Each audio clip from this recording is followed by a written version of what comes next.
Hey everybody, welcome back to the show. I'm Ryan Daniel Moran. I help entrepreneurs build compelling brands, get to 100 sales a day, and have a multi-million-dollar exit. And today I'm going to be chatting with somebody who's been following my work and did the hard stuff. They launched several products. They have a customer base. They've been building an audience. They've been doing all the work that I talk about doing in my book and on my podcast and on the YouTube channel. But there inevitably is a sticking point whenever somebody follows my work and gets 4 products selling consistently. They hit a wall because the skill set to get past the $1 million is different than getting to the $1 million. I know that if I can get somebody off the sidelines and into the game, get them to launch a few products, to build a little audience, it's just super straightforward to take that business to at least a few $100,000s a year, usually up to about $1 million. And that's where they get stuck. They hit this plateau. They've got all this stuff going on. They got multiple products and they're going, what do I do now? And how do I handle all of this chaos? And what's my next product going to be? And how do I increase my lifetime customer value? And I don't know what to do next. If that sounds familiar at all, then this episode is going to really help you out. I'm going to be chatting with Tanya, one of our members who has made a lot of progress on her road to $1 million, but now she's stuck. And in this episode, we're going to dive into her best opportunities, what she needs to start doing and stop doing, and we give her a clear plan to get to mid-7 figures. Hope you enjoy. Tanya, you're knocking on the door of the $1 million. You did 925 last year. And I know, on your call inside of the incubator, you've been saying, this is my year. I feel like this is going to be the year. What do you're knocking on the door. What do you need? Tell me a little bit about where you're feeling stuck and tell me a little bit about the business. And I'm pretty confident we're going to get you over the hump of the $1 million way before the end of this year. Okay. So there's a couple things. I listen to Brooke Castillo because I have the crazy thoughts. So I have to go back and listen to her to get my thoughts right. I wake up in the morning and the thoughts are like, you will fail. Everything is going to go to shit. Yep. And then I'm like, I have to work out of that. So I still have some fear stuff. Mm-hmm. I have business debt, but I think I will be cleared in about 18 months. But that messes with me because, I'm like, I got to service this debt. I got to make sure I'm counting the pennies. I got to make sure that I have money. And then when I get like that, I don't make the best decisions inventory wise. And so I go, maybe I shouldn't buy it because what if it doesn't sell? And then it ends up selling and then I stock out, but then, I still have all my overhead and everything else. And I'm like, well, what if another competitor comes in and they undercut this product? And so then all of the thoughts, and then I just tread water. And I'm like, I'm tired of treading water. I just want to. Yeah. Well, you're in good company, Tanya.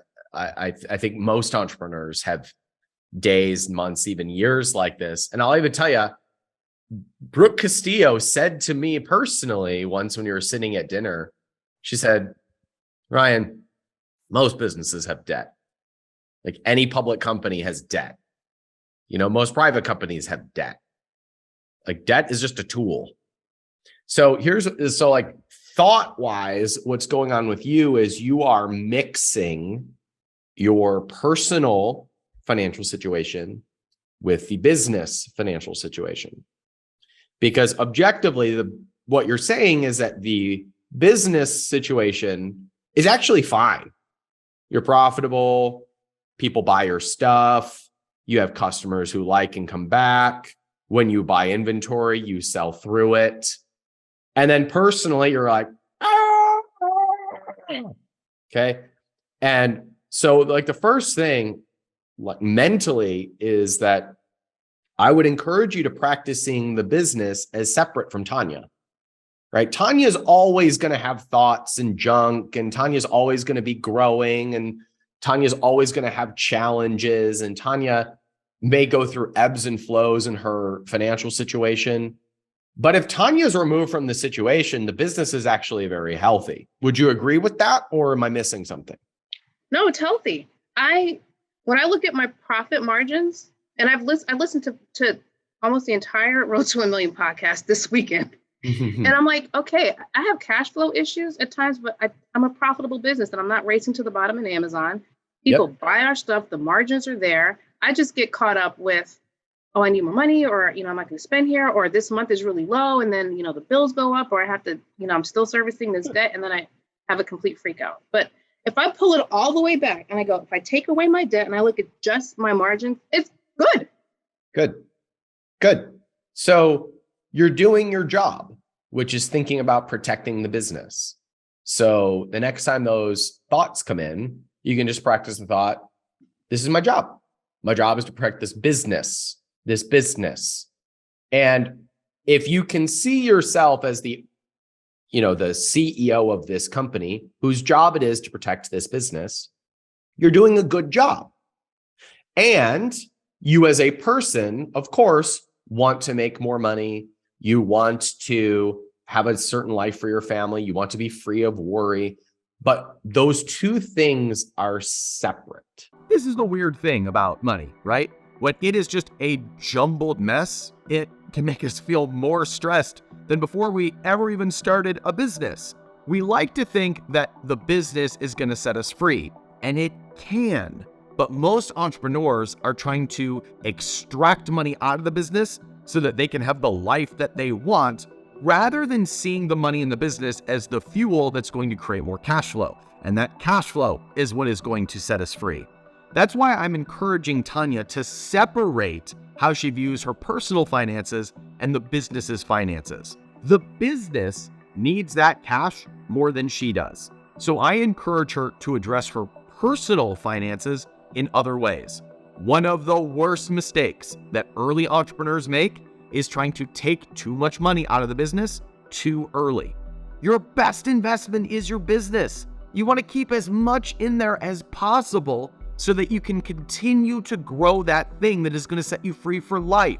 So be willing to address your own personal financial situation in other ways. I don't care if it's driving for Uber or keeping your job or having clients. There's lots of ways to do that.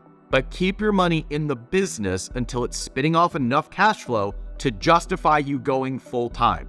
Otherwise, you're going to be full-time in a business, extracting money out of it, and doing things that don't move the needle. I know because I've seen it happen lots and lots of times. Your money and your business's money are different, and you need to treat it as such. And that's why I encourage Tanya to separate, I think I used the word divorce, those two entities in her mind so that they can be served independently of one another. So Tanya, let's actually go into the business side of this, because sometimes having a really clear plan of what to do can be exactly what you need to pull you out of that funk. So tell me what you're selling, how much is selling, where your customers are coming from, and then let's carve out a path for you to sail past the million this year.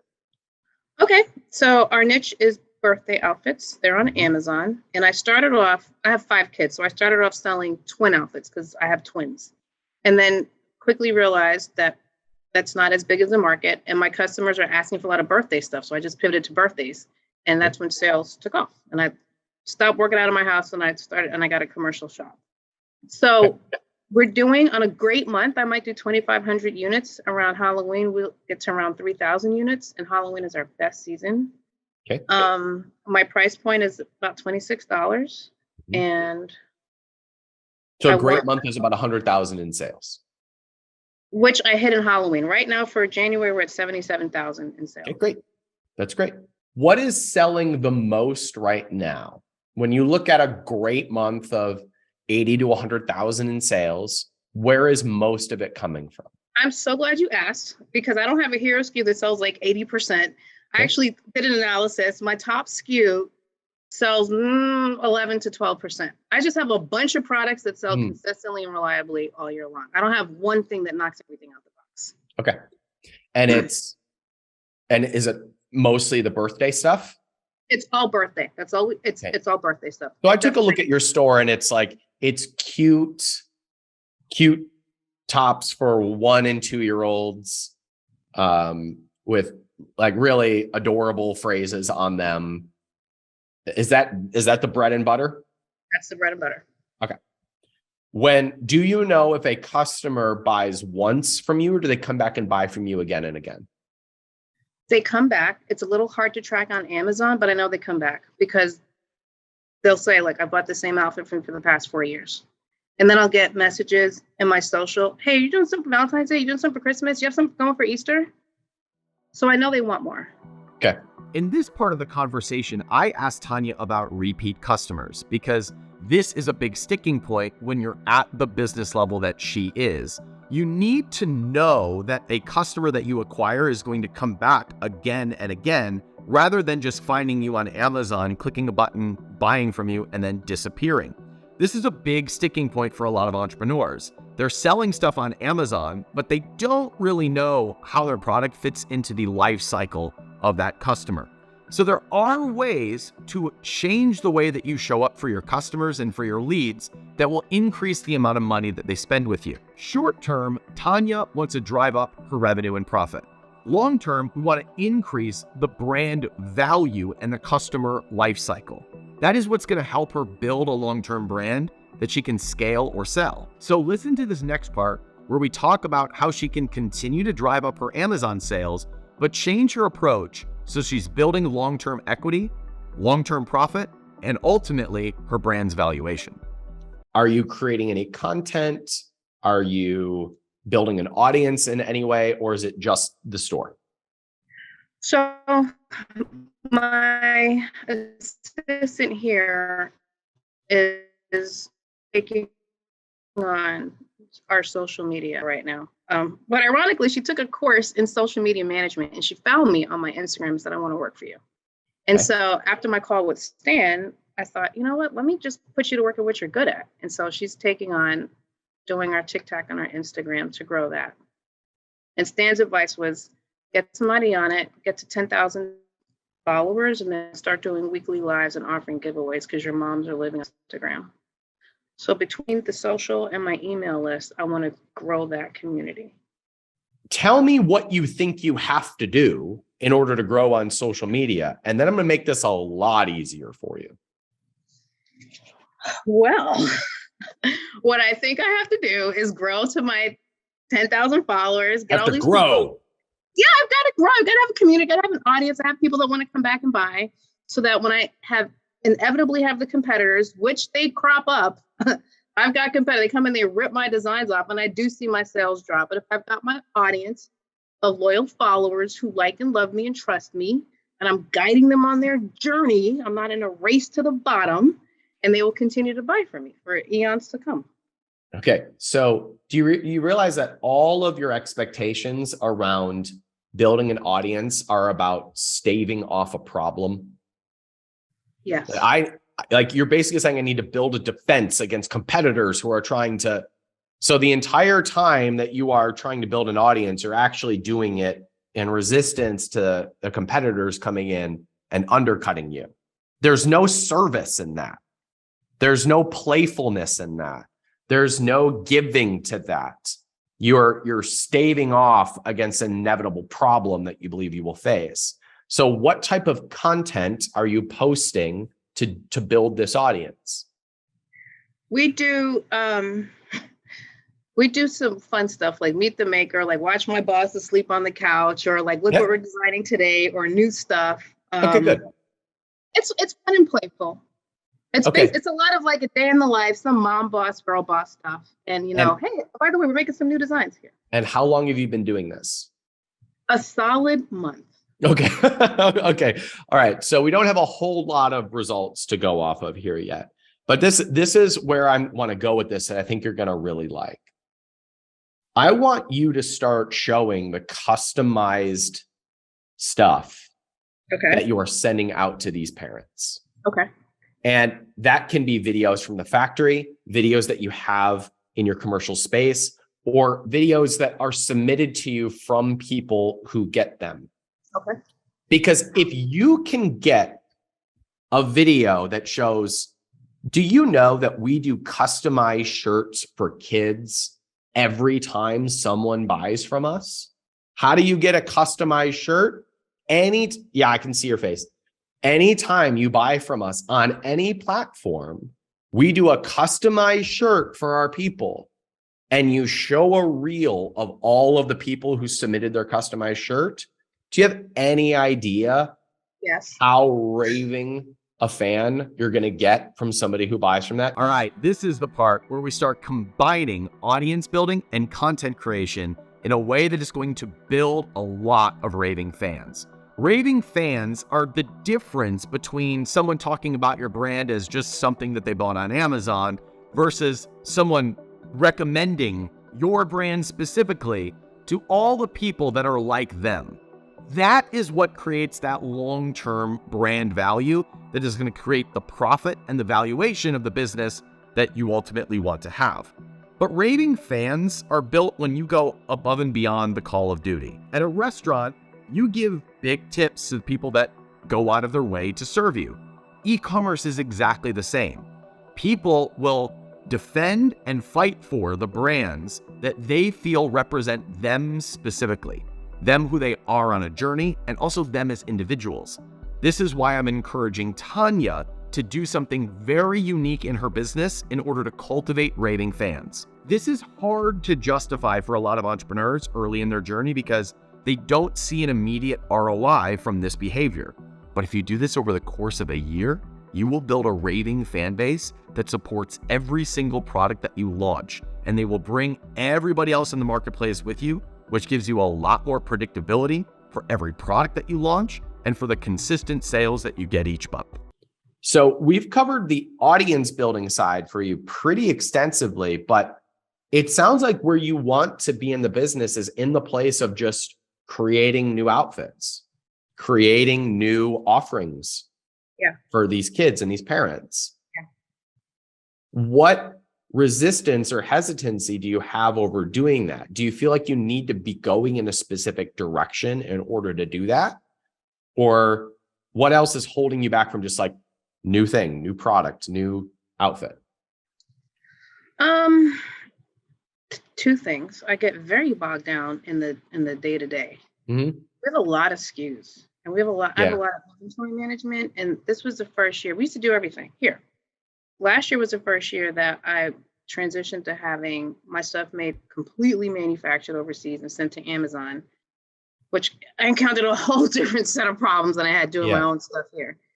So that's been a big thing, just staying in freaking stock. That's I've been consumed and obsessed with that for the last year. So I get stuck on that. You know, I mentioned my cash flow issues, and it costs money to plan something, start it, try it out, test it.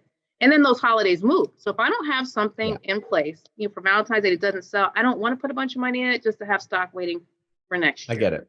So you're a little bit bogged down in the details, and that prevents you from launching additional SKUs because that costs additional money and additional brain power to be able to manage. Is that right?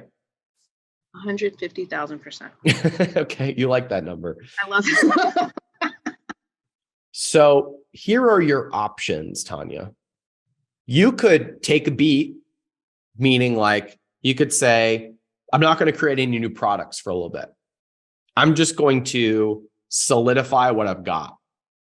And that means I'm going to spend this year being really good at inventory management, ordering ahead of time, really understanding our customer base, really connecting with them and building that audience. And you'll cross the million because you'll have new customers and more raving fans and a bigger following, and you won't run out of stock, and you'll do great. Or you could bring on help. There are agencies that specialize in inventory management where you could bring in somebody who thinks about that, and you could just put your focus on launching new stuff and documenting it and building the audience that way. And that would take you there too. Either direction will take you to the most profitable year that you've ever had. So which of those feels more fun for you this year? What feels fun is focusing on the new designs, but it doesn't feel doable. Because when I think about handing over inventory management, I'm like, oh, they're going to screw it up. Yeah. They don't know what I know. And then I think, can I afford it? And if they screw it up and I can't afford it, then I'm worse off. Great. Then this is my invitation to you, Tanya. I think you're really going to like this. This year, your business goal on paper is going to be to solidify the fort, to solidify the castle, You've been at this game for 8 years. You're finally at a point revenue-wise where you can be really profitable. As long as you don't run out of stock, you don't have inventory issues. Like if you just protect the castle, you've got a healthy, profitable business. Is that right? So that's your job this year as CEO, is to protect the castle. What does that mean? It means ensuring that you're in stock, documenting the process, being really good to your customers, building that audience, and your sales will grow as a result of doing that. On paper, this looks really boring, but you're going to like it at the end. So if you know that your job is just to solidify the fort and focus on the audience, does that give you a clear focus for this year? Yes, and the gun is removed from my head. Good. And just so you know, this was my 2022. Like at capitalism.com, I needed to solidify the fort. And we didn't do CapCon last year. We did not launch any new programs except for the 5-day challenge, which was total. Like I put a ton of time and effort into that. We did it 3 times in 2021. We built the team, solidified the team, built the revenue. Like I stayed very focused in 2022. So, and we doubled. You're gonna have the same thing. If you solidify the fort based on where you are right now, your sales will grow. And you'll also have the firepower to go really deep with your audience, to really connect with them, to build those raving fan bases, to build the systems to take a sale to a fan. Like doing that hard work of solidifying the fort, you will grow. Now, here's where it gets fun. Since doing that will shore up cash flows, shore up inventory, shore up processes, shore up audience. Now you can go to your audience and say, hey, everyone, I really feel inspired to do a Easter outfit. Here's the thing. We're a small business. In order for me to do this the old way, I would need to order 10,000 units of this. Don't have the capacity for this right now.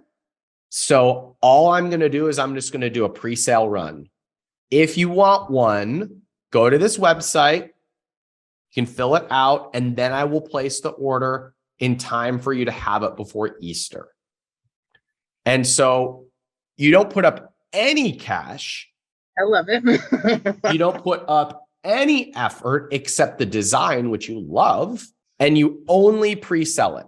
And you do that a couple times throughout the year. And then you have a few that just, let's say your Christmas one crushes. You're like, didn't see that coming. So in 2024, you make sure that you've got it ahead of time because you've got a winning SKU for the following Christmas. You tracking with me? Yes. I was about to say 150,000. Yes. So this year, your focus is actually on building and protecting the castle, getting to the million, protecting cash flows, being more conservative on the surface, but you're actually building really deep roots because you're building connection with audience and you're building the Instagram following and the social and the raving fans. And those people are going to buy from you again and again. Okay. You're building that raving fan base. But since those roots go really deep, that will increase your profitability and your revenue. But it also gives you the firepower to be able to pre-launch and pre-sell products without you putting up any capital or time or effort. And it actually becomes content because it looks like you're just doing your audience a service. Yeah. Do you feel like you have a clear plan to mid-7 figures? Good. Yeah, no, I feel like I got permission. I can just take the pressure off and just secure the fort, Good. Do the things that will make me feel good. Good. I want to design, but I want to do that after I've secured the fort. That's right. So this is your next assignment, Tanya. I know you're in the 1% and Cap Inc. So I want you to pick one of those groups to do a 2-week documentation. So you're going to do a write-up about the decisions you made in this 45 minutes with me, what you're going to do with it. And then I want you to come back and update every 2 weeks on your progress. Oh, wow. That will keep you accountable and it will keep me aware of you marching towards this goal. Okay. And if you feel led, you can also post that stuff publicly as a way to document your process of building the business. Okay. Got it? Yes, sir. Congratulations on your momentum, Tanya. I'm really excited for you. Keep me posted, okay? Thank you, Ryan. All right. Great to see you. I'll be in touch. Alrighty. Okay. Bye. If Tanya does what we talked about in this time together, it's inevitable that she'll have a multi-million-dollar business. There's nothing that would stop her from having a $5 million business or even a $10 million business. It's just dependent on how big she wants to go and how soon she wants to have an exit. And since we cleared the fog and poured gasoline on what's working and what she could optimize in order to grow faster, she'll have no problem getting there as long as she stays focused on that plan.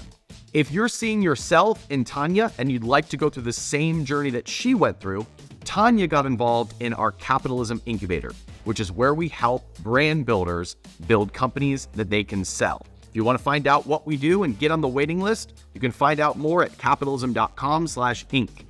INC. Hey, I hope you enjoyed today's conversation with Tanya. These are very common pitfalls that entrepreneurs run into. And when you're doing things alone, it can be easy to think that you're the only one struggling with them. So I hope this conversation with Tanya helped you feel less alone on your road to 1 million. I'm Ryan Daniel Moran. Thanks for watching. See you next time.